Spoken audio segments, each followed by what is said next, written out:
أعوذ بالله السميع العليم من الشيطان الرجيم. بسم الله والحمد لله والصلاة والسلام على سيدنا رسول الله وعلى آله وصحبه ومن والاه، وأشهد أن لا إله إلا الله وحده لا شريك له، وأشهد أن محمدا عبده ورسوله صلى الله عليه وعلى آله وأصحابه أجمعين، ثم أما بعد.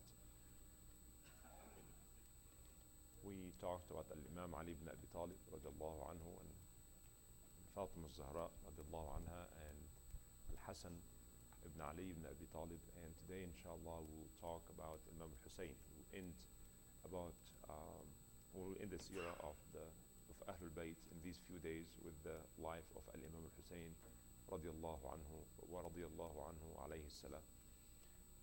As we mentioned before, these are the pew of al-Kisa. We mentioned the story when the Prophet ﷺ put his Kisa, his clothes, on Ali, Fatima, Al-Hasan, Hussein, and he said, Allahumma ha'ula'i ahli bayti, fa'adhib anhum al-rijza wa tahirhum tathira. So these are the people of the family of Rasulullah sallallahu alaihi wasallam, whom Allah subhanahu wa ta'ala has purified. Imam al-Hussein was born 11 months after his older brother, Imam al-Hasan. As we mentioned before, Imam al-Hasan was born in the 3rd year after Hijrah, in the middle of the month of Ramadan. And Imam al-Hussein was born in the 4th year of al-Hijrah, on the 3rd day of Sha'ban. His nickname or kunya is Abu Abdullah. Abu Abdullah al-Imam al-Hussein alayhi as-salam, one of the Sibtain.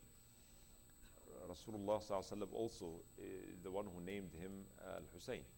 He named al-Hasan and he named al-Hussein, and it seems that in one of the narrations that it is Allah subhanahu wa ta'ala who told him to name them al-Hasan and al-Hussein.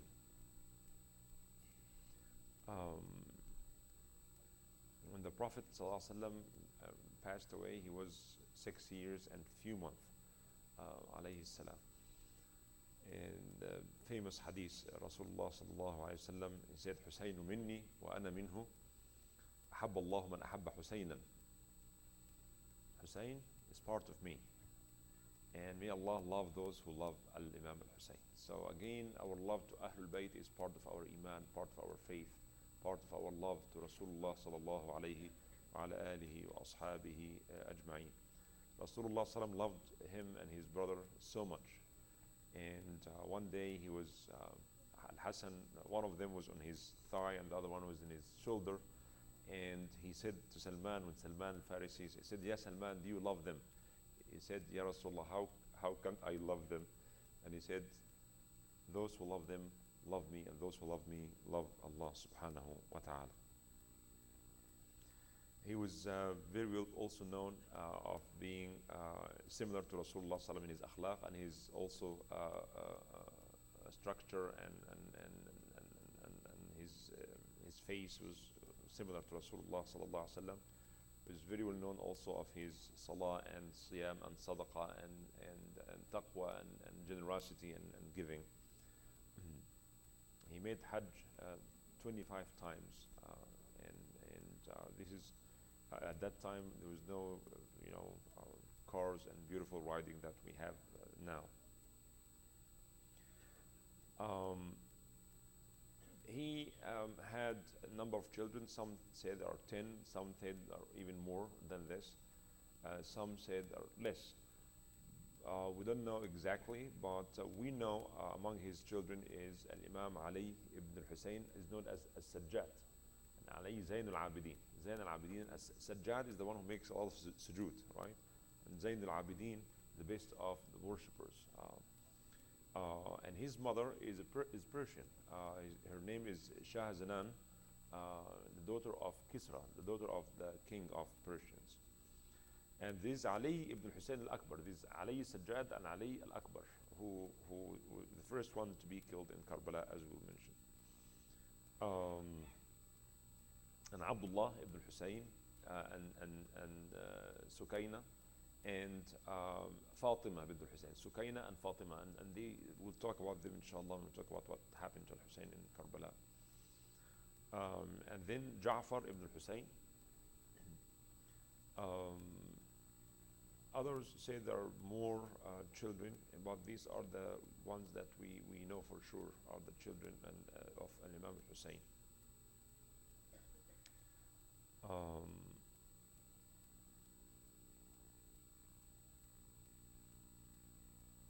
in the time of the Prophet ﷺ, as we mentioned, he may come while the Prophet ﷺ praying, leading Salah, and he comes and jump on the back of the Prophet ﷺ, like our kids do with us. And he ﷺ sometimes make the sujood so long, and the Sahaba praying behind him, and said, Ya Rasulullah, you made a very long sujood. We were kind of concerned about you.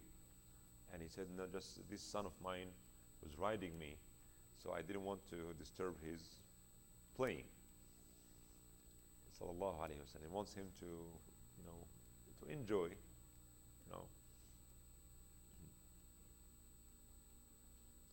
Um,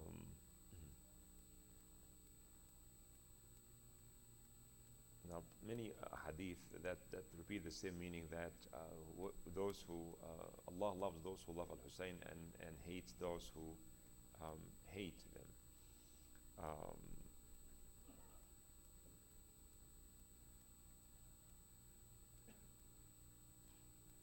Another hadith, Abu Hurairah radiallahu anhu narrated that Rasulullah went out and he had Al-Hassan and Hussein carrying both of them and kissing Al-Hassan and then Al-Hussein, and someone said, Ya Rasulullah, you love them. You love them so much. He said, yes, I do love them, and those who love them love me, and those who hate them, they hate me. We mentioned also the hadith in Bukhari and others that Imam Ali ibn Abi Talib made an oath by Allah subhanahu wa ta'ala that Rasulullah told me that nobody loves you except the believers, and nobody hates you except the hypocrites. So in other words, those who love Imam Ali ibn Abi Talib, are the true believers, and those who hate them are hypocrites. And now you can see this love and connection between Ali ibn Abi Talib and his two children with Rasulullah sallallahu alaihi wasallam is not just being his son-in-law and grandchildren. It's much more than this. and again, looking at their seerah and their life and their behavior and their hikmah, their wisdom, and that they were not involved in or were not after dunya and mulk and authority and governance. They were just following the teaching of Rasulullah sallallahu alaihi wasallam.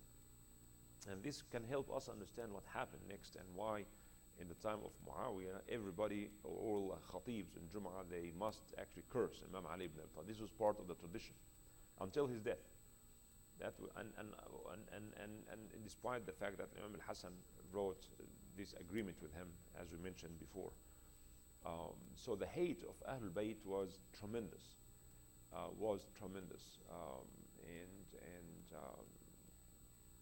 We tend not to talk about these things because we don't like to talk about this agreement that took place between the Sahaba, but things must be very clear who is right and who is wrong, and who is after dunya and mulk, and who was really working and struggling for the sake of Allah subhanahu wa ta'ala.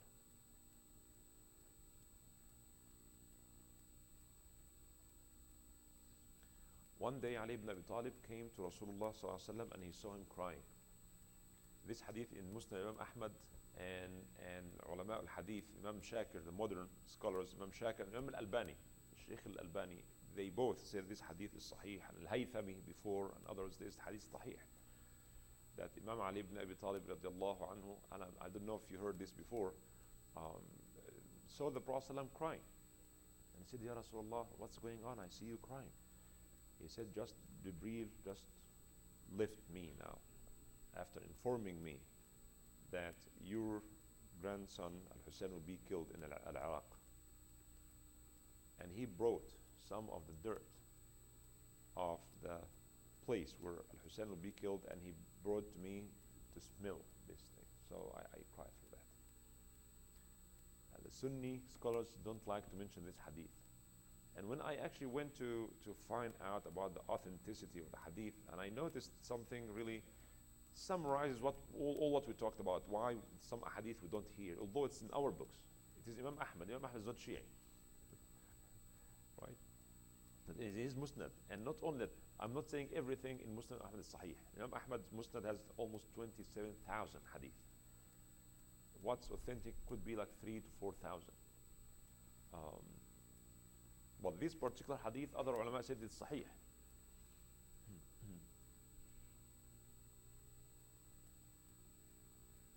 And someone was asking about the authenticity of this hadith, and some said, well, no, this hadith is not authentic. Oh, how about this? Imam al-Albani, one of the heads of the Salafis in Saudi Arabia, said, yeah, Imam al-Albani have changed his mind about many hadith that he said sahih. Did not say this hadith, Imam al-Albani said, I changed my mind, but said, but Imam al-Albani changed his mind in many hadith after he judged sahih, he said it's not sahih.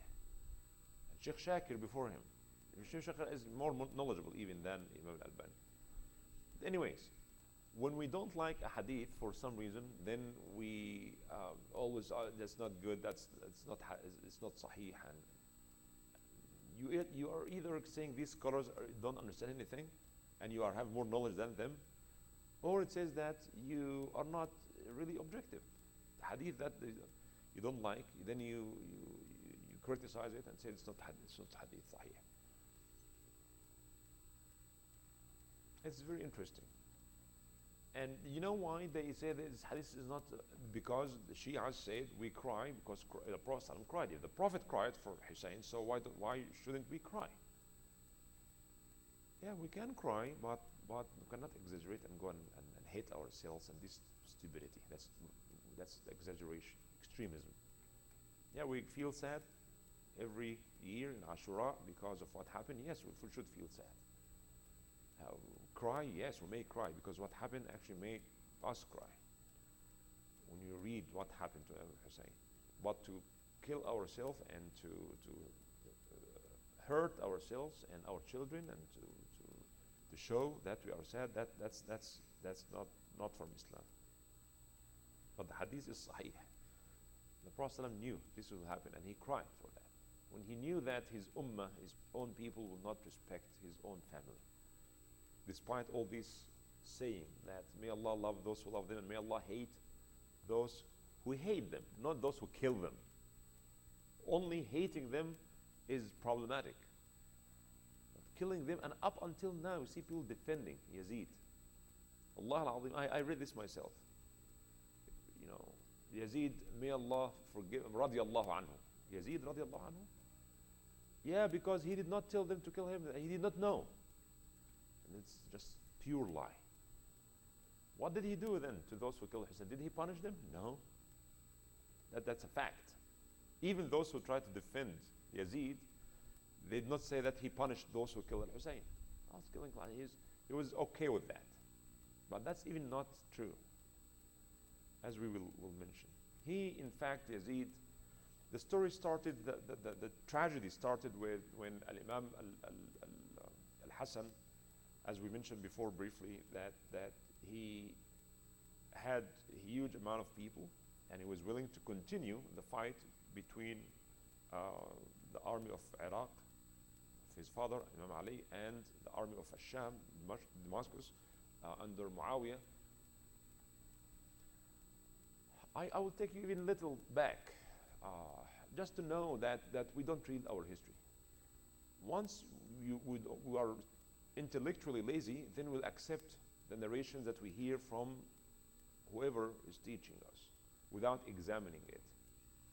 Right? That's what's very problematic about taqleed. Taqleed means that you listen and you do without examining, without even thinking or doing any homework or anything.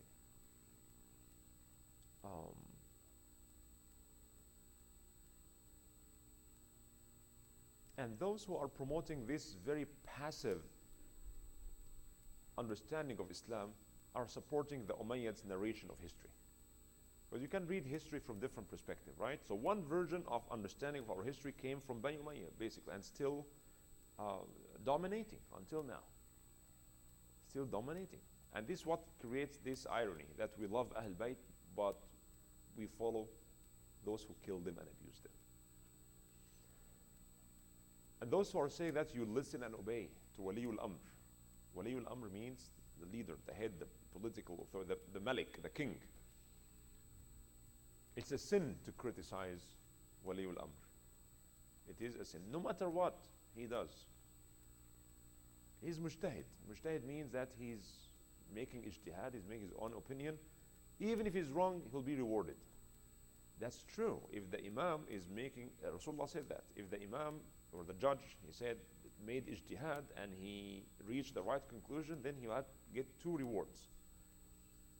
But if he made ijtihad and he reached the wrong conclusion, then he will get only 1 reward. But this is only happens when he makes ijtihad based on the Quran and the Sunnah and the Islamic ethics. But to kill people, to curse Ahlul Bayt, and say, oh, he made ijtihad and he made, what are you talking about? He's committing a crime. That's not ijtihad. That's a crime. So this analogy does not fly. When Uthman ibn Affan was killed in the year 35, that opened the gate of fitna. One of the Sahaba, I think it's either Abu Dharr or Abu Darda, he said, I heard the Prophet ﷺ said that there will be a gate or a door that will be broken one day. This is when the fitna will come to the Muslim community. So Umar radiallahu anhu did not hear this, and he said, the Prophet said it will be open, it will be broken. He said, no, it will be broken. This door will be broken, and the fitna will just, it's like tsunami, will come and destroy everything. But this fitna did not take place in the time of Umar. Although Umar al-Khattab made a very controversial, the first decision, when after the inauguration, the first day, he made a very tough decision. And this shows you who was Umar. Umar, when he sees the right thing, he does it. He does not care about what people say. This is the truth. Very tough. I cannot imagine any other leader will make such controversial decision. He don't even delay it. The Muslim armies were in between Iraq and Sham and Palestine. Right? And then they all gathered under one leadership. That was the leadership of Khalid bin Walid.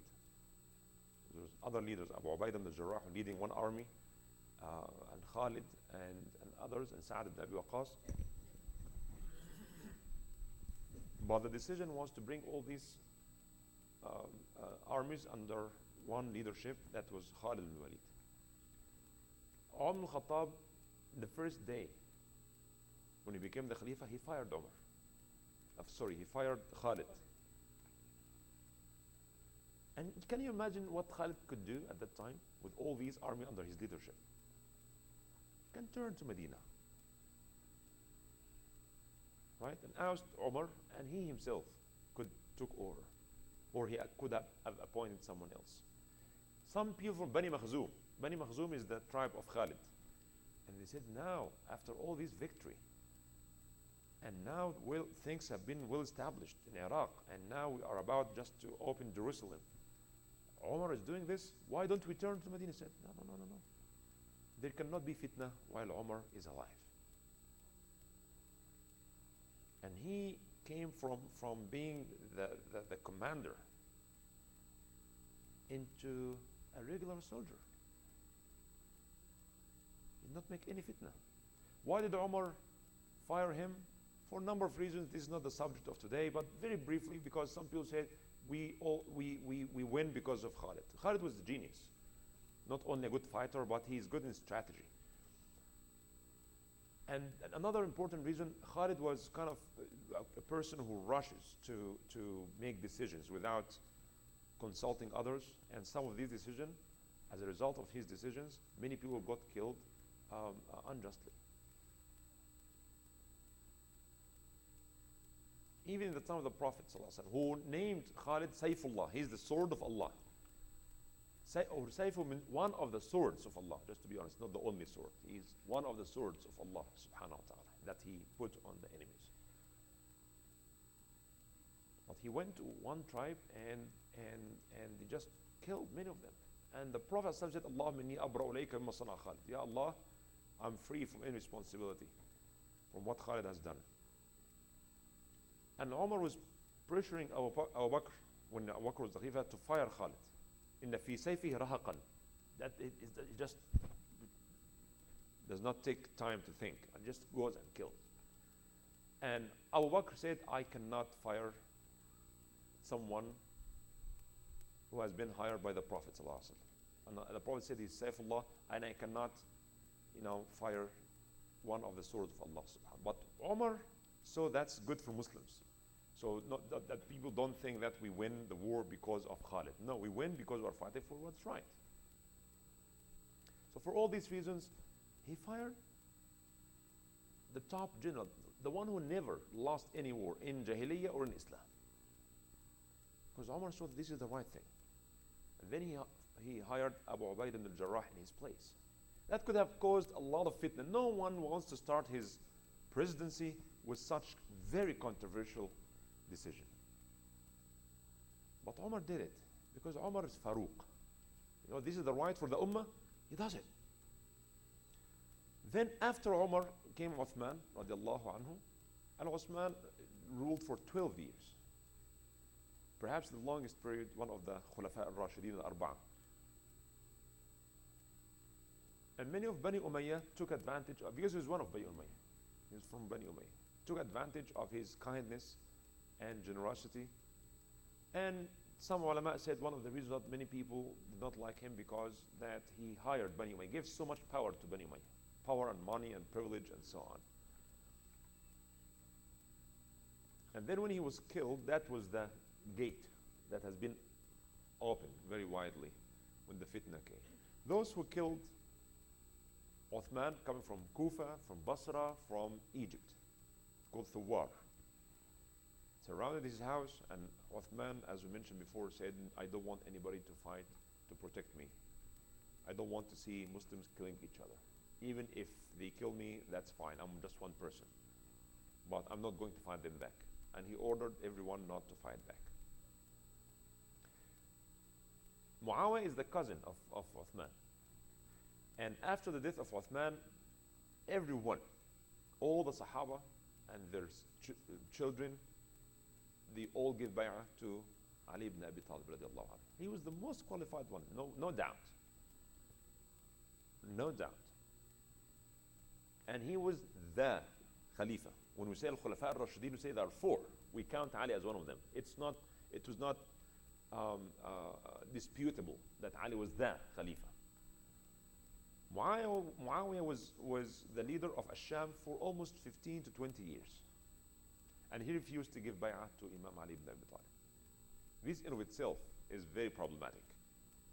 If the entire Ummah gave bay'ah to Imam Ali ibn Abi Talib, then why not giving bay'ah? You know what? The only excuse. What was the only excuse? That I will not give him bay'ah until he give us or hand over to us those who killed Uthman, so that we kill them because we are his family of Uthman. And I'm not going to give him bay'ah until he either kills or give us the killers of Uthman so that we kill them. We are waliyuddam. We are his family. And Ammar ibn Yasir, that we mentioned yesterday or the day before, he made it very clear that these people are not fighting us. He was fighting under the flag of Imam Ali ibn Abi Talib. And he told the people before Siffin, he said, by Allah, I fought under this flag in the time of the Prophet ﷺ, and I'm fighting now with Imam Ali ibn Abi Talib, because I know these people, it's not about deen, it's not about Uthman, they are liars. It's all about dunya, about khilafah, about mulk. That's all it's about. That is Ammar ibn Yasir. You know how old was he at that time? He was 90 years old. 90. He was 90 years old. And he said, let there be no doubt. We are fighting for the truth. And he said about Aisha radiallahu anha. He said, we know that she is the life of the Prophet in this dunya and akhirah. But she was confused. And perhaps Allah is testing us whether to stand with the truth or with some individuals. This Ammar ibn Yasir, about whom the Prophet ﷺ said, Hadith al-Bukhari, when he was building the masjid, everybody was holding one brick, this big brick, and Ammar was holding two. And the Prophet ﷺ looked and laughed and said, look at this. Look at Ammar. He will be killed by the transgressing group. The transgressing group. Now there's a group of Ali and group of Muawiyah. And who killed him? The army of Muawiyah. And it was, I was reading Ibn Taymiyyah's, very unacceptable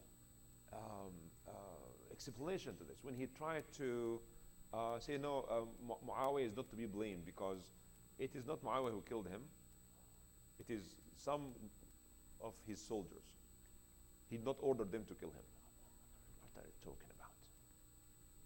I don't understand it. I found it very difficult to understand. What kind of justification is this? تقتله الفئة الباغية. فئة وإن طائفتان وإن طائفتان من المؤمنين فقاتلوا التي تبغي حتى تفيء إلى أمر الله. We're not saying they are kuffar. What we're saying is they are transgressors. They killed. That was a great sign. That's very obvious. There's no doubt that Ali was fighting for the truth and Muawiyah and his people were fighting for the wrong cause, to say the least.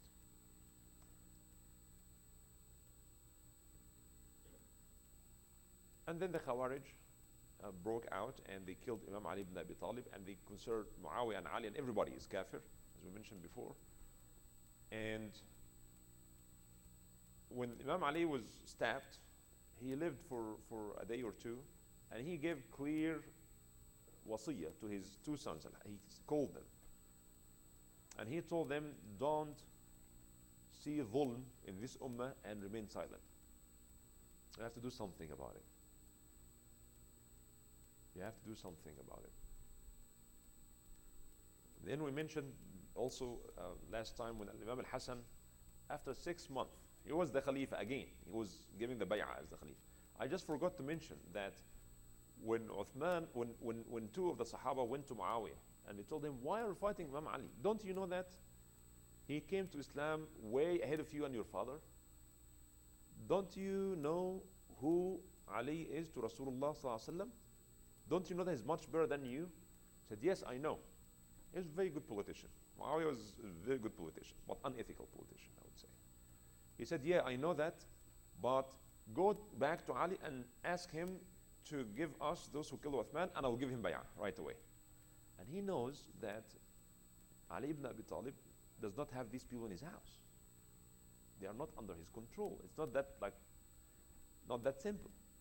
And he accused Ali of hiding some of the killers of Uthman in his army, who are fighting in his side, which is not true.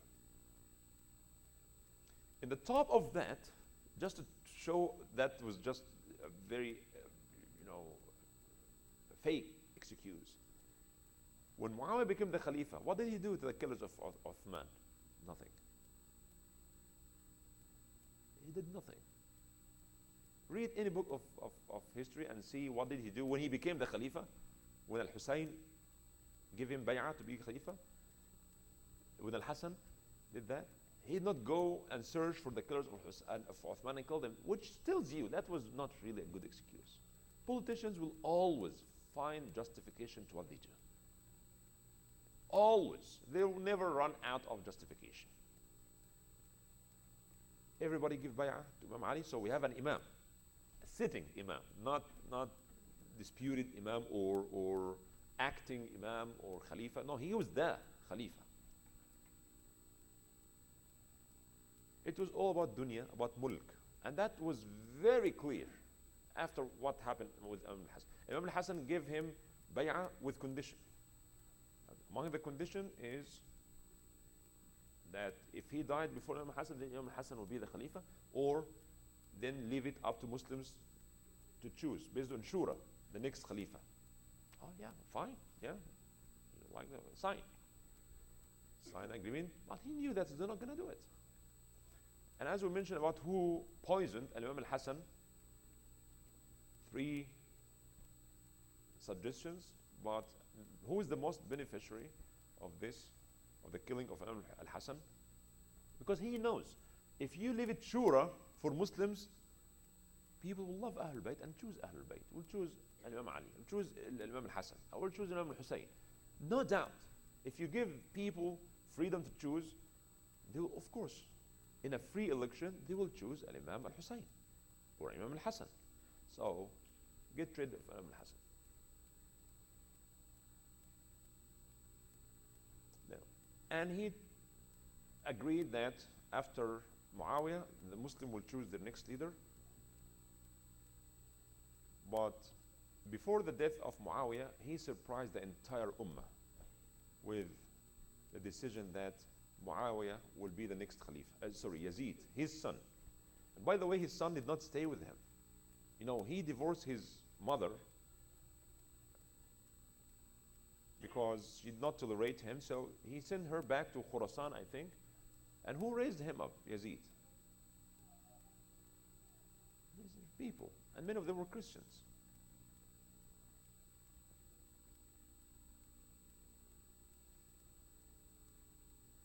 And according to Imam Ibn Kathir, he narrated that when Yazid, he was known of a person who drinks all the time. He said that's inappropriate to drink in front of people. You can do this perhaps in the night time, but people will not appreciate this because he was preparing him perhaps to be the next Khalifa. They are dealing with Khilafah as something they own. It's ours. So what happens next is that many people, out of fear, and Muawiyah used this gold and stick, or a carrot or a stick. He gave people some, and those who resist,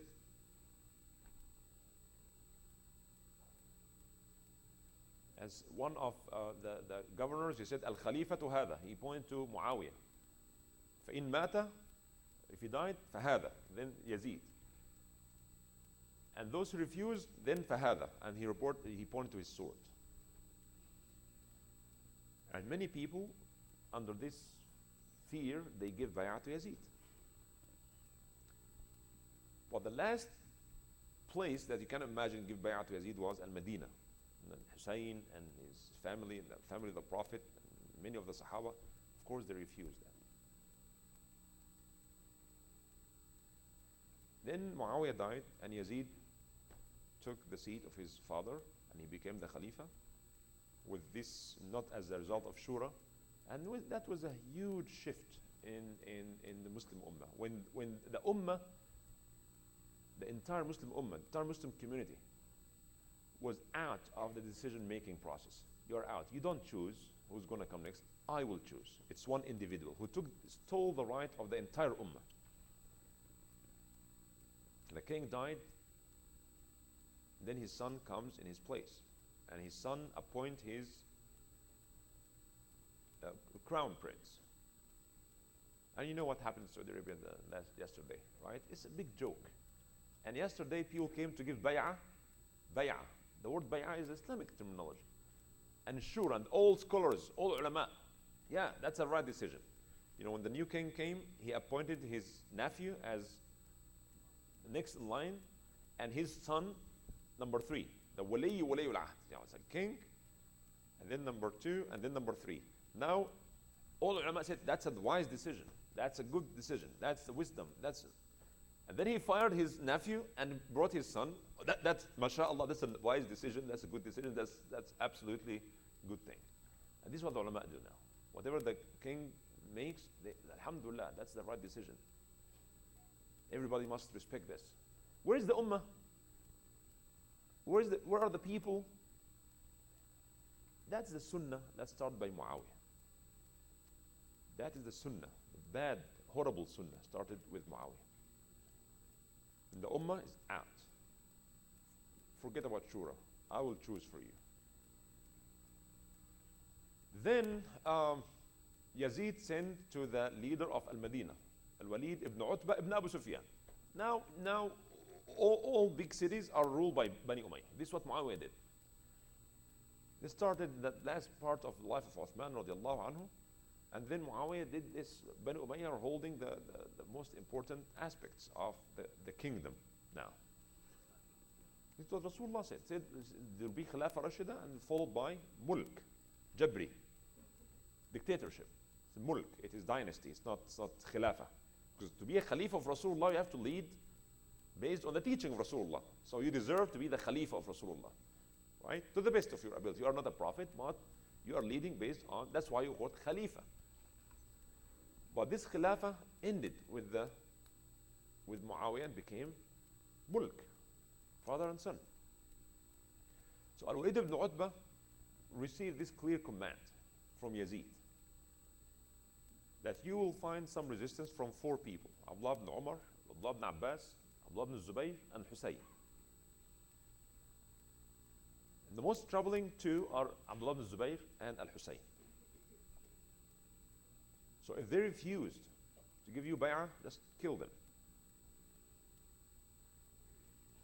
Kill them. And now we find from the quote-unquote Sunnis who are defending what Muawiyah did. There's a PhD. I was surprised. PhD in Cairo University about the whole PhD is why Muawiyah did this. Radiallahu anhu, he did this to protect the ummah from fitna. To protect the ummah from the fitna? Yeah, because if he left it to the shura, people would have killed each other and bloodshed will come back to the ummah. So he wanted to preserve the blood of the ummah by hiring his corrupt son who shed much more blood of this ummah. I hate this kind of justification. It's as if we are stupid and we don't know. It is our fault. We don't read. Just read, and you can reach your own conclusion. So he hired his corrupt son, and Abdullah ibn Umar is there. Abdullah ibn Abbas is there, and Hussein ibn Ali. You know, Amr ibn As was sitting near Al-Kaaba. This was the time of Imam Hussein, of course. And Imam Hussein came, and Amr ibn As told his people, you know this? He is the best one walking on earth now. And of course, Imam Hussein in his time, after the killing of Imam Ali and after the death of his brother Al-Hassan, he was the best of all people walking on earth. No doubt. No doubt. And then the Amir of Al-Madinah, Al-Walid ibn Utbah ibn Abi Sufyan, who had still some fear of Allah, he called Abdullah ibn Zubayr and Al-Hussein. So they were walking together, going to his palace. And Abdullah ibn Zubayr was also a very, not, you know, this is the young boy that when Omar was walking on the street with his people and all kids ran away. And this guy just stood like this, and Omar said, why didn't you run with your friends? He said, I didn't do any. He said, the road is not wide, is wide enough so that I don't have to run to make it wider for you, and I didn't make any mistake to fear you. So why should I run away? That was Abdullah ibn Zubayr ibn Awam. Zubayr ibn Awam is one of the 10. And Omar said, woe to people from you and woe to you from the people. You'll be something. This boy will be something. And he was something. So he said, Ya Abu Abdullah, he was talking to Imam Hussein. Why do you think he's sending for us? I think Muawiyah is dead. He didn't know at that time Muawiyah is dead. I think this is because At-Taghiyah, he said Taghiyah is dead. Yeah, I'm not going to go. So Abdullah ibn Zubayr went back, did not go to meet with the Amir of Medina. Imam Hussein went, but he called actually for his family members, and he told them, you stay inside the palace, and if you heard anything or you just come in and protect me. They were waiting outside, and then he went inside, and Abdullah ibn Zubayr was right. He told him, now the Khalifa is dead, and now the new Khalifa is Yazid, and I want you now to give bay'ah to Yazid. And Imam Hussein said, no, I'm not the person who will give bay'ah behind closed doors, so give me some time. So I said, okay. So he left. The next morning, he took his entire family to Mecca, to Al-Haram, to stay in Al-Haram, because nobody can violate the sanctity of Al-Haram. And he stayed there until he wants to see how things will happen, then to make his decision.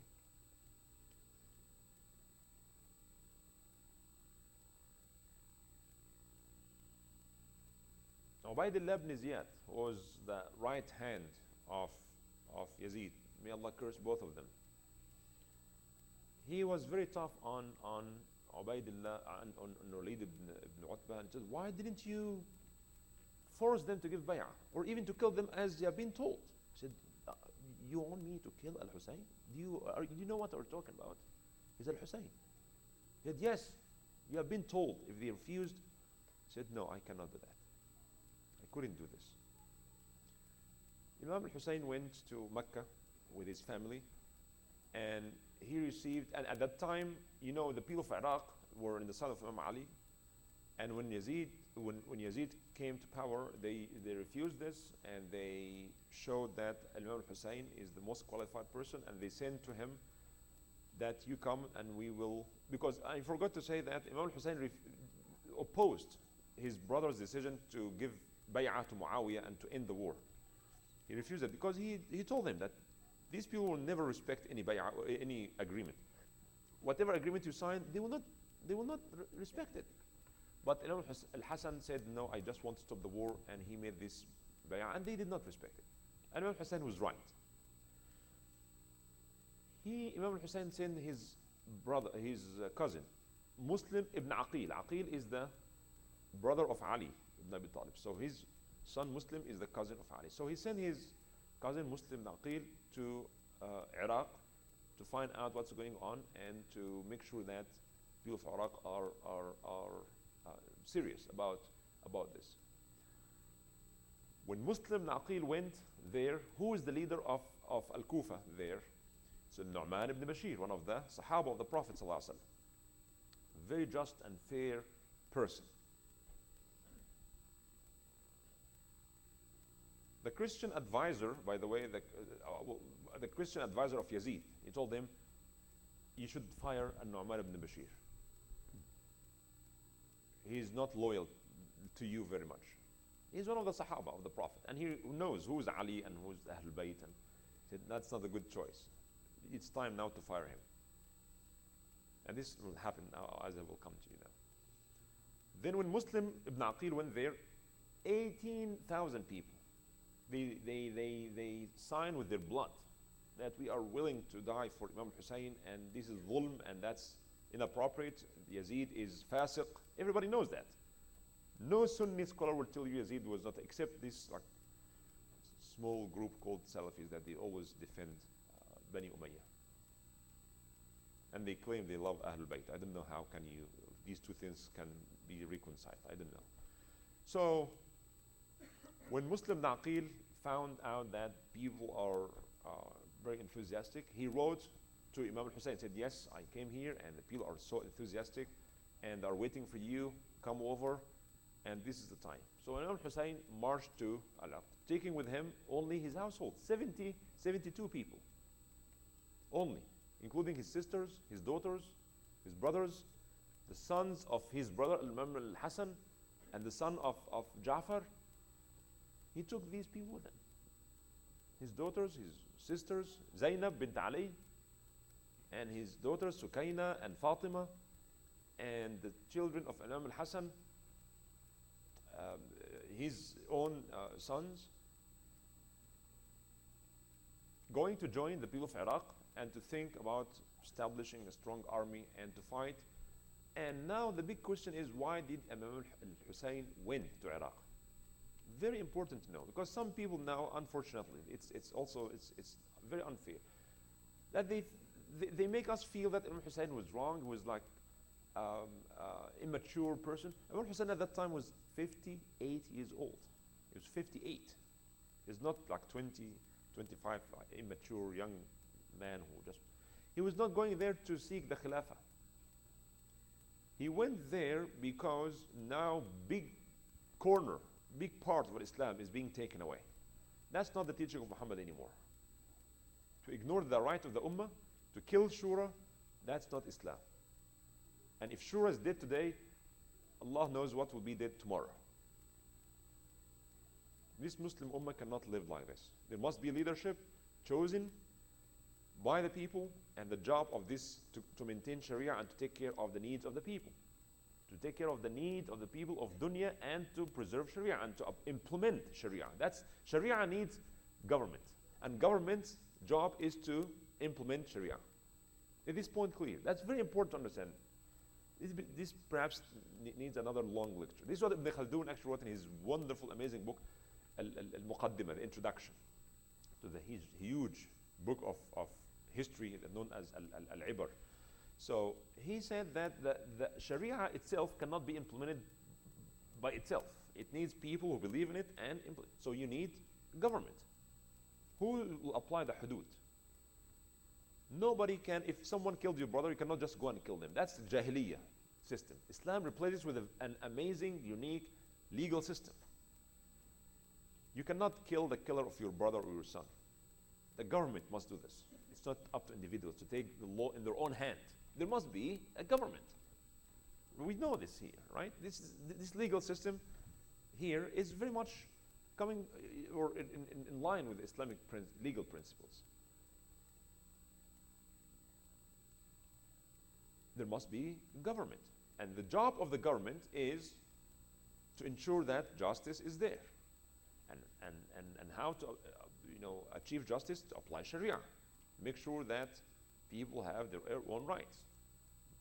Regardless whether they're weak or strong, wealthy or poor, the government should apply justice. Provide jobs for people, build hospitals and schools and masajid and so on and so forth.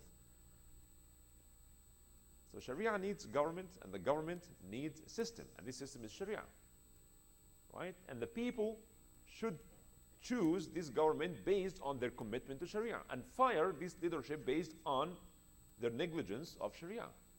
That's why the Ummah has the right to fire the Khalifa if he is not following Sharia, right? And that's why every Khalifa, no matter how corrupt he is, he tried to justify or to seek legitimacy from scholars.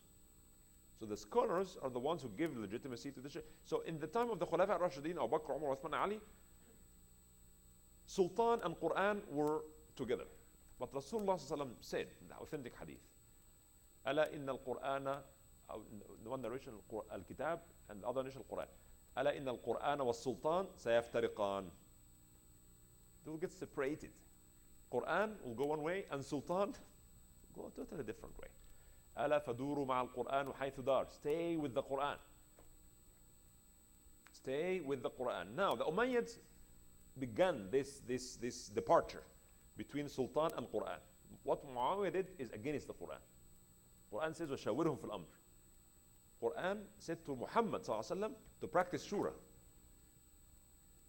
not to hire your corrupt son. Now this separation started. So because of this departure, Imam Hussain did not go to fight for himself to become the Khalifa. Make sure this is not the cause. Because he accepted the agreement between Imam al-Hassan, and he himself gave bay'ah to Muawiyah based on the agreement his older brother did. And for 20 years, he was fighting under the leadership of Muawiyah. It's not about mulk. It's not about sulta. Muhammad sallallahu alaihi wasallam was not sent to become a great king or sultan. That's why he was giving dunya. Money, he gives people. But he lived a very simple life, sallallahu alaihi wasallam. Imam Hussain would not go there seeking mulk. He said, as he clearly said, إنما خرجنا لإصلاح أمة محمد صلى الله عليه وسلم.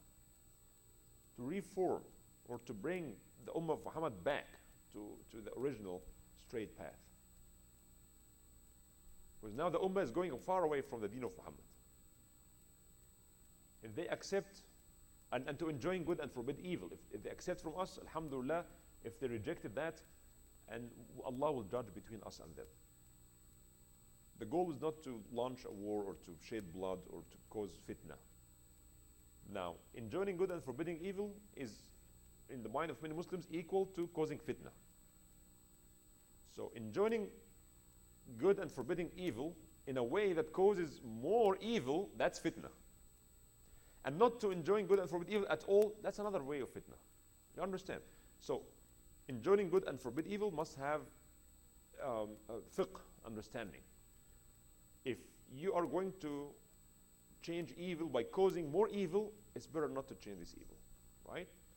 But this does not mean that you remain silent all the time, because otherwise the concept of enjoining good and forbidding evil will be dead.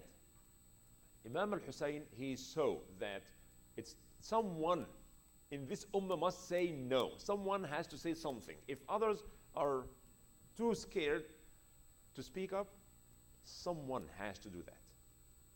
Someone has to do that. And Imam Hussain was this one. That's why he symbolizes sacrifice for the sake of the truth. The family of the Prophet ﷺ were not after wealth and money and fame, and Khilafah wouldn't have added anything to Imam al-Hussein. It wouldn't have added any honor, extra honor to him. He had enough honor. His father is Ali, his mother is Fatima, his grandfather is Muhammad. What more you can ask for? And you look at the way they used to give money to poor, needy people. These people are not people of dunya. Allah purified these people. إِنَّمَا يُرِيدُ اللَّهُ لِيُذْهِبَ عَنْكُمْ الرِّجْسِ. The rijs of love of this dunya and flying and of being hypocrite and fighting people for dunya. That's not the behavior of Ahlul Bayt. That's not the characters of Ahlul Bayt. But he went to stop this evil practice started by Muawiyah and Yazid. Long story short, he marched to al-Iraq. What happened then in al-Kufa, in Iraq? The governor was replaced because he was, according to Yazid and his people, so soft, and he is respectful to Ahlul Bayt, and they knew troubles will come from these two individuals, Al-Hussein and Abdullah ibn Zubayr. And this is what happened. Abdullah ibn Zubayr, I will tell you what happened briefly to him. When they heard about this and people are collecting funds and getting ready, he immediately hired An-Nu'man ibn Bashir radiallahu anhu. And he hired Ubaydillah ibn Ziyad. May Allah curse him. And Ubaydillah ibn Ziyad came and he started killing and imprisoning and torturing those families and individuals that they heard that they are going to support them. And he captured Aqil and he killed him. Do you know how he killed him? There are two narrations. One is that they took him to the highest place in the palace and they throw him from there. Other is that they killed him with a sword and they crucified him to scare everybody. These evil politicians, they use these scare tactics all the time. And what happened to these 18,000 people? Some of them were killed, some of them imprisoned, and others were. This enthusiasm were gone. And that was too late.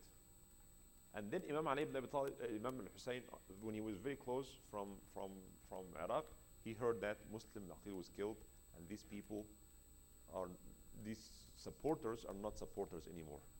Not only that, they even denied that they wrote to Imam al-Hussein or said anything. So it's not only Yazid who killed al-Hussein, those people also said, yes, we will do this, just come to us. Imam Ali was very sick and tired of the same people of Iraq, the same people. He was sick and tired of them.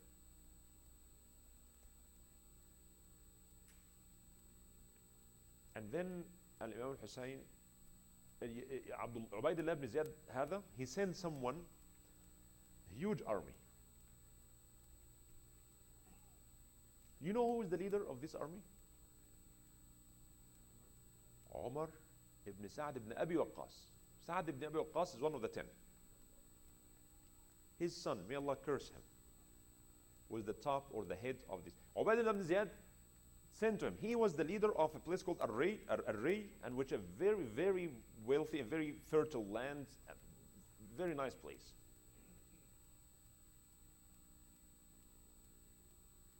He was the Amir there. Ubaydillah ibn Ziyad said, you will go, lead this army immediately. He said, well, but I don't want to be in trouble and go and kill Hussein. And so you either do this or you'll be fired, you'll lose your job, and it will destroy your house. He built a nice house for you. And he said that I thought about it. I like really very much this place, and I very much, I have a lot of farms and lands there. And I couldn't lose this. So I'm going to go. And he went. Omar ibn Sa'd ibn Abi Waqqas. Dunya, when dunya really settled in the heart of the people, this is what happens. They can do anything. They can do anything. With this huge army coming in Karbala, and they meet Imam Hussain and his household. Only 32 horsemen and others are, as I said, children, women, and some young youth and men.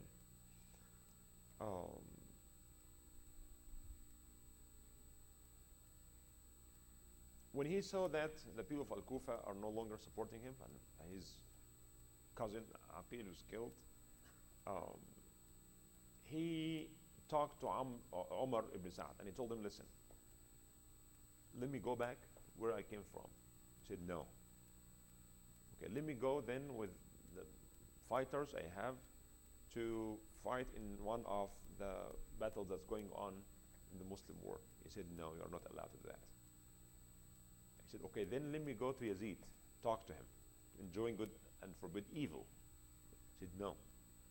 The only thing you can do is to surrender, and we will chain you and take you as prisoners of war to Yazid in Damascus. He said, no, I cannot do that. I have my daughters, my nephews and my nieces, my children. No, this will never happen. They wanted to humiliate him, to put him in chain and all his household and send them to Muawiyah and to Yazid. He said, no, cannot do that. The only option was to fight. And Al-Hussein told his people, that was during the night time, they were negotiating with them, and they did not allow them to go to the water, the only source of water there. So they were very thirsty. And by the way, when Ali ibn Abi Talib, radiallahu anhu, when they were fighting against Muawiyah, and he was able to control the water around, this is the only source for water for the two armies, he allowed the army of Muawiyah to come and drink. Now the opposite just happening. Everything, Muhammad sallallahu alaihi wasallam, look at what he did to Abu Sufyan. This is what Muawiyah did. So what Ali did. And this is what Al-Hasan did to Muawiyah when he gave him bay'ah. But this is exactly how they respond. He told his people, listen, they only need my head. So under the darkness of the night, just go back to Medina and leave me here, and I will, whatever they do to me, I'll be fine with that. He said, no, shame on us, cannot do that. We either live together or die together. Cannot leave you alone. And then they told them next morning that let Al-Hussein come, take him as a prisoner, and of course they refused, and they started shooting them with rain of arrows coming. You can imagine how many people got injured and killed as a result of this. Then the fight started, and soon after, about 50 of Al-Hussein's family were killed, and of course you cannot imagine these 72. Many of them were women, and 3,000 soldiers going there to fight. They surrounded them, and then they kept killing them one after the other, and Ali al-Akbar and Ja'far and Al-Hasan ibn Abu Bakr and Al-Hasan al-Muthanna, the sons of Imam Al-Hasan ibn Ali, and Abdul Rahman ibn Aqil, the brother of Muslim ibn Aqil, and Ja'far ibn Aqil, and Muhammad ibn Muslim ibn Aqil. Many of them were young youth, killing them one after the other, and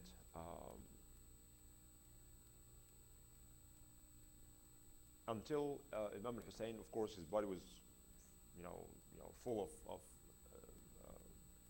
arrows in his body and wounds, and he was fighting to the last moment. And the only one who survived from the men is Hussein ibn Ali Zain al-Abidin.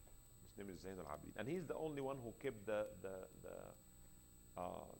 progeny of Imam al-Hussein.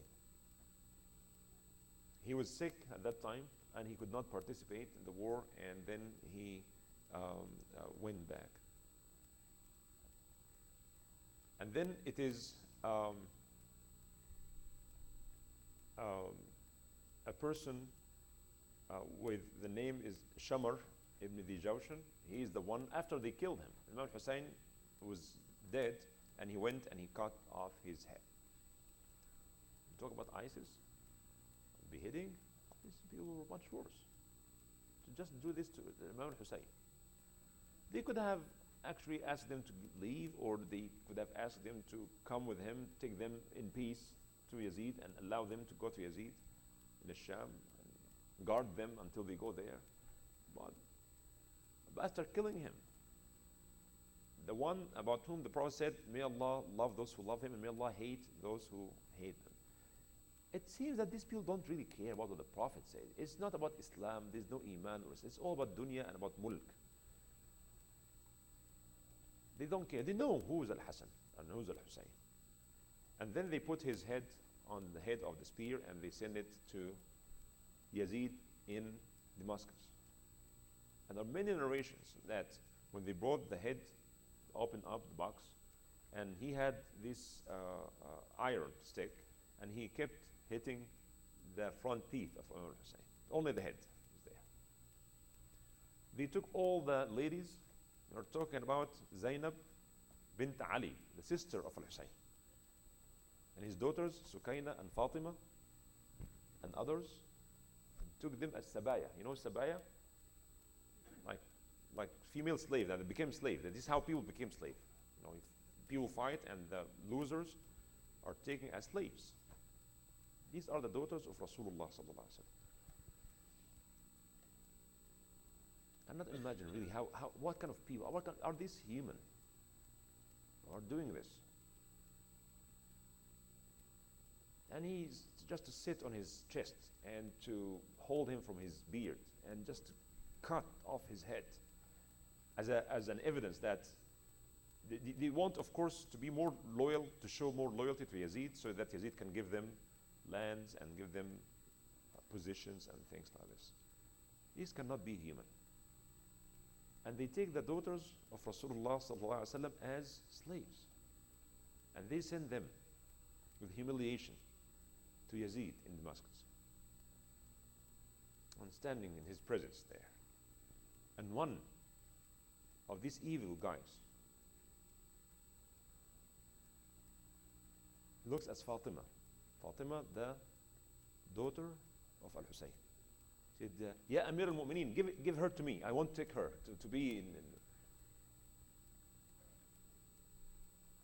her aunt, the sister of Imam Hussein, Zainab, the daughter of Fatima and Ali, said, no, Wallah, you cannot do that. Cannot touch her. And Yazid says, no, if I want, I can. I can if I want to. She said, no, Wallah, you cannot touch her. This is how the family of the Prophet ﷺ has been treated. Imam al-Jawzi was one of the greatest Hanbali Imam in his time. Is encyclopedia. Is a faqih and historian. When people ask him, do we curse Yazid? That's not a Shia. He's Hanbali. Very famous Imam al-Jawzi. And he said, well, in the first year, Yazid stayed in power for 3 years only 3 years. And all of a sudden he died. Nobody knows how did he die. Though he's young and strong. First year, he killed Imam Hussein. In the second year, he invaded Medina. He sent another horrible army, and he told them, 3 days, Medina is halal for you. Do whatever you want. 10,000 people were killed in and out of Medina. 10,000 Muslim women were pregnant out of rape. Many, many homes have been burned because many of the Sahaba still did not give bay'ah to Yazid because of what he did and by killing al-Hussein. You can do whatever you want. You have a Medina halal. It's haram. We call it al-haram. It's not haram. In the third year, he did the same thing to Mecca when he went to kill Abdullah ibn Zubayr. And the Manjaniq was throwing rocks, and the Kaaba was burned, and part of it was destroyed. And again, they got Abdullah ibn Zubayr, killed him, and crucified him for 2 weeks. And his mother, you know his mother, Abdullah ibn Zubayr?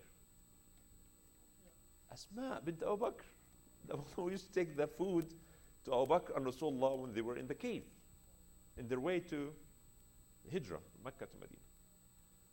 So his father is Zubayr alayhi, his mother is Asma, and Asma was alive in Mecca. And she saw her son, who was big and tough and strong. And again, this tells you politicians can do whatever, and they justify it. And still some say, radiyallahu anhu, Yazid radiyallahu anhu. 3 years. In the first year, he killed al-Hussein. In the second year, he destroyed al-Medina. And the third year, say, if someone does this, would you curse him or not? Say, of course we'll curse him. Say, okay, so why are you asking me? And as they said that he did this to establish his mulk, and Allah subhanahu wa ta'ala did not let him live long. Allah took him. Only 3 years, and he died. He was very young. He was very young age. So Imam al-Hussein, again, the way he was murdered and his household has been humiliated, it shows you that the counter-revolution, as I mentioned in one of the khutbahs, if we consider Islam is a revolution, Islam came to end the shirk and to end the class system and caste system, masters and slaves and wealthy and poor, and to establish justice and equality. It was a revolution against injustice, against shirk, against dhulm, against ignorance, against discrimination and racism. Muhammad was the leader of this revolution. And Abu Sufyan was the leader of the counter-revolution. Every revolution you read in political science, any revolution in the world, there's a revolution and counter-revolution. The well-established, corrupt, deep state, they call it a deep state. When they are defeated by the revolution, they don't die. They are defeated, but they are still there. They have deep roots. Businessmen, wealthy people, they cannot resist the revolution, but they wait until the right time comes to strike back. That's what happened in Egypt. This is what happened in Syria and Yemen, everywhere. There is in Romania, after they killed Ceausescu, what happened? The very people of Ceausescu are running Romania now. So there's always counter-revolution. So Muhammad was leading the revolution that we call it Islam. And Abu Sufyan was the leader of the counter-revolution. He could not do anything with Muhammad who honored him and gave him so much money. So much money. And he said, whoever entered the house of Abu Sufyan is safe. Abu Sufyan could not do anything. But it was his son, Muawiyah. Both Abu Sufyan and Muawiyah, they became Muslim after Fath Utaqa, yani. When Rasulullah forgave all people of Makkah, then they became Muslim because Islam became stronger. They are not Muhajirin, they are not Ansar. They did not contribute anything. But Muawiyah was smart. He was a good politician. Yeah, he's smart. But some people use their intelligence in evil things. And Muawiyah did something against Ali ibn Abi Talib. He refused Ali to be the Khalifa. And Yazid, the grandson of Abu Sufyan, killed the grandson of Muhammad. So you can see this parallel. Muhammad, Abu Sufyan, Muawiyah, Ali and Muawiyah, al-Hussein and Yazid. So the counter-revolution struck very, very harshly. So the killing of Imam Hussain radiallahu anhu alayhi salam was, to me, the peak of the victory of the counter-revolution. And of course, from that moment until today, the Muslim Ummah is still suffering. Our mind has been shaped in a way that, yeah, Muawiyah was right, radiallahu anhu. He was Sahabi, akhi. Sahabi is not Ma'soom. Is the Sahabi Ma'soom? Is the Sahabi Ma'soom? Okay, he was Sahabi, but Sahabi, when he commit a crime, oh, Sahabi, don't talk about it. And now when you read this justification, yeah, akhi, the Sahaba, they are all Sahaba, we respect all of them, they are good, all good. And some disagreement took place, and khalas, it was history. And that's not that. Because what's happening now, the Muslim Ummah, is that the people have no say in anything. It is just 1%, a small group, powerful group, who hire those who are loyal to them, and they don't really care about what the people want, what the people need. It's what we need, how to stay on power. They can kill their own people and burn their own people, like what's happening in Syria and what's happening now in the Muslim countries. They are racing to show America and Israel who is more loyal to them. They are racing and contributing money and doing a lot of services. Now Israel is safe, mashallah. Nobody can touch it. But Qatar is the bad guy. Qatar is the bad guy? You have no other problem with anybody else except Qatar? Oh, Al Jazeera is... what's going on? What is going on? And sign contracts with billions of dollars to buy American weapons. To do what with these weapons? To use it against your own people. This is what all these corrupt leaders do. They want to stay in power no matter what. No matter what.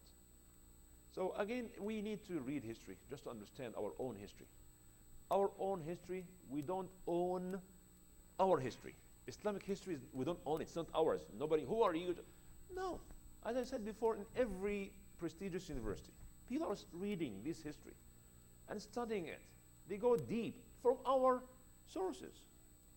They don't read any other foreign. They go to Ibn Sa'd, Ibn Kathir, Tabari. They go to these sources.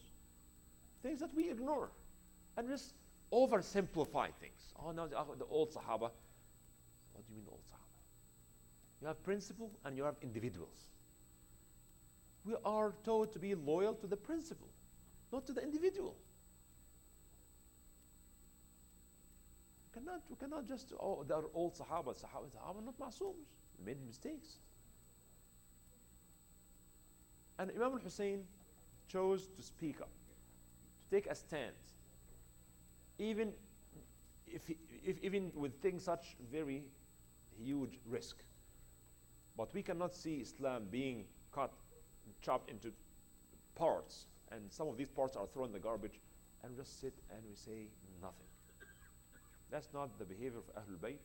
May Allah subhanahu wa ta'ala send His peace and blessings upon the Prophet ﷺ and all his household. And may Allah subhanahu wa ta'ala make us among those who love them and respect them. And may Allah subhanahu wa ta'ala send His curse upon those who killed them and humiliated them and cursed them and killed them. Because we know in the Day of Judgment there will be two sides. And inshallah we hope we will be with the Prophet ﷺ and his Ahlul Bayt, with Sahaba al-Kiram radiallahu anhum ajma'een. أقول قولي هذا وأستغفر الله لي ولكم. And we reached the end of this series. So time for questions now if you have any. I know time is running. So if you have any questions, inshallah we'll take it. What was the justification of?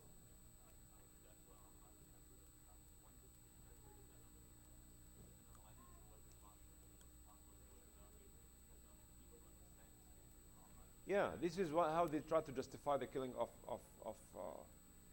Ammar ibn Yasir. They killed him because they brought him to us. What does not make any sense? People fight. So Muhammad ﷺ was fighting in Badr against Quraysh. Many of the Sahaba were killed. Does this mean the Prophet is responsible for their killing? That's just nonsense. Again, you can sense that is something wrong with this. Allah Alam. No. The conflict between Hazrat Aisha and Hazrat Ali was Muawiyah. Say it again. There was a fight between Hazrat Aisha and Hazrat Ali. No, there's no fight between Aisha and Ali. Aisha radiallahu anha also was sincere in seeking revenge from those who killed Uthman. But things escalated in a very strange way. And some people who wanted to cause fitna, they went to this side saying something and going to this side saying something and killing few people from here, people from there, and that's why the fight took place. But she never said that Ali is bad. She never said, I hate Ali. She never said that Ali is not the Khalifa. This never happened. But she wants to, and she actually was wrong by leaving her house in Medina and going all the way to Iraq. And she regretted doing that. Right? People disagree all the time. We need to understand this. Talha and Zubayr, they were also against Ali in this regard. But Talha and Zubayr were sincere. They did not seek leadership or position or kingdom. So disagreement happened, yes, disagreement happened. Between good people, yeah, it happens. But it's not about dunya. It's not about mulk. But it's very obvious. From Bani Umayyah on, Islam lost big time. Big time. When this system that I just mentioned, Sharia, government, people, and economy, you have to have this structure to have an ummah. And when the Umayyads came, they started giving lands, piece of lands, hundreds of hectares to people and based on loyalty. Not based on fairness. That's why you have now people are extremely wealthy and people are extremely poor. And this is still the case now. Corrupt regimes are supported by fuqaha, for imams, by scholars, ulama. Are support them no matter what. That's coming from this sunnah. We see what's happening in Saudi Arabia. This did not start with the Al Saud. It started with Muawiyah. When a scholar sells his akhirah to buy the dunya of someone else, not his own dunya, to get a position. Now in Egypt, the Grand Mufti of Egypt, he signs approval of killing many innocent people. 31 people are getting this death penalty by one person. And no evidence whatsoever except the testimony of the police officer who arrested them. He's a scholar, Mufti, Grand Mufti in Egypt. That's a corruption. But we also to be blamed because we are not reading our history. Allah Alam. Someone raised his hand here? Okay. Last question.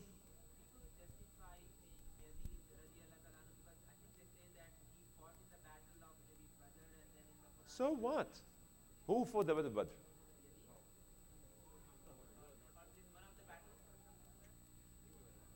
Yazid and his father became Muslim 1 year before the death of the Prophet. Very, very late. When Islam became so powerful and Mecca became, when the counter-revolution could not fight anymore. Then became Muslim. But even if he fought in some other battles, so what? Corrupt people, by the way, these corrupt people are not, they have some good achievement. Hitler has done something good for Germany. Saddam Hussein, everybody tells you, nobody can, no two people debate with dictator and killer. But he did very good thing for the best of universities in the world, Arab world, was in Iraq. He actually embraced scholars. And there was real freedom of religion. If you are Christian, you're Christian. Nobody can convert you or put pressure on you. If you are Shia, you are Shia. Nobody can. If you are Sunni, you're Sunni. Iraq was very strong under Saddam Hussein. He was a dictator, but he was a Muhammad Ali, the one who built the modern Egypt. He was a corrupt, no doubt. He was Albanian, by the way. And his family ruled Egypt for hundreds of years. But he's the one who sent people to Europe to learn and come back, best engineers, philosophers. That's why Egypt was the leading country in the Middle East, because of Muhammad Ali. He's a great dictator. You know, Madbahat al-Qal'a is very famous when he brought the leaders of the Mamluks, because the Mamluks were leaders, very powerful. He invited them for like a walima or something, and then he closed all the doors of the palace and started killing them. Is that bad? But he is the one who built all these branches of the Nile River, and he built a very strong army, and he sent people to Europe to learn modern science and to come back. So when you criticize someone, this does not mean they don't do any good. He did some good things, 10% good and 90% evil. You will find some good things they have done, but the evil they've done is tremendous. سبحانك اللهم وبحمدك نشهد أن لا إله إلا أنت نستغفرك ونتوب إليك. سبحان ربك رب العزة عما يصفون وسلام على المرسلين والحمد لله رب